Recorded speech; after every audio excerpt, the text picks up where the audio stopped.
Ustadz, kalau misalnya kita kepepet nih Pak Ustadz, apalagi kan zaman sekarang ini kan bergerak banget nih Pak Ustadz, ini pasti tentang riba nih Pak Ustadz ya. Riba ini kan juga penting Pak Ustadz, kalau kita ngelihat dari sisi kacamata bisnis nih Pak Ustadz ya. Apalagi kalau misalnya saya punya, ya kalau usaha kecil-kecilan oke lah Pak Ustadz, tapi kalau usaha besar-besaran Pak Ustadz yang melibatkan miliar-miliaran, triliun-triliunan Pak Ustadz, tentu kita harus pinjam uang ke bank nih Pak Ustadz.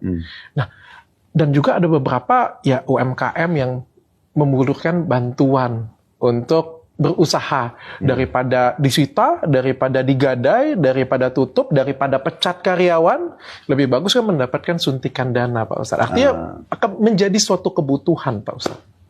Begini dok, saya sering sampaikan, ini pendapat saya, karena dokter lagi tanya saya. Kita usahakan jangan mengurung diri kita di sebuah bingkai yang kita buat sendiri. Contoh gini, saya kalau tidak minum kopi pagi hari, kepala saya pusing. Dia yang kurung dirinya di situ. Sehingga kalau tidak ada kopi, pusing. Coba kalau dia tidak tanamkan persepsi dalam diri dia, ada kopi, ada teh, ada susu, ada minum aja. Contoh. Ada orang yang mengatakan, saya kalau nggak tidur di rumah saya nggak bisa tidur. Bisa. Dia mengurung dirinya di bingkai kehidupan sendiri. Padahal dia tidur di mana aja, oke. Dia ke hotel, dia lagi ke rumah keluarganya, ke temannya, biasa aja. Saya pernah temukan ada satu jemaah saya, berangkat umroh bersama saya. Dia bawa bantal dok.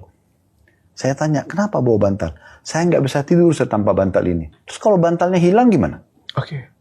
Ada kemelekatan di sana ya? Iya, bantal biasa aja gitu. Nah, itu contohnya. Nah, coba ini sebagai contoh dok ya. Persepsi tadi yang dokter bilang itu, maaf saya bukan menyalahkan, tapi saya berbagi saja.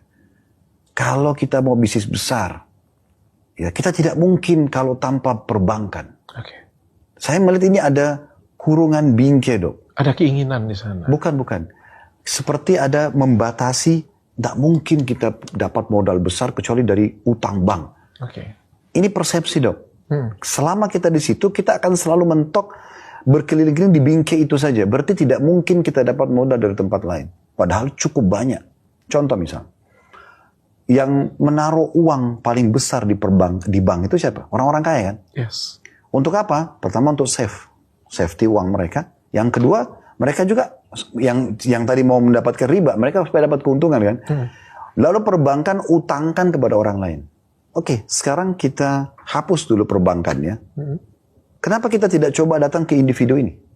Dokter orang kaya, saya datang, dok, ini proposal saya. Dokter mau investasi nggak? Bagi hasil. Kenapa tidak? Bisa saja, mungkin uang dia triliunan.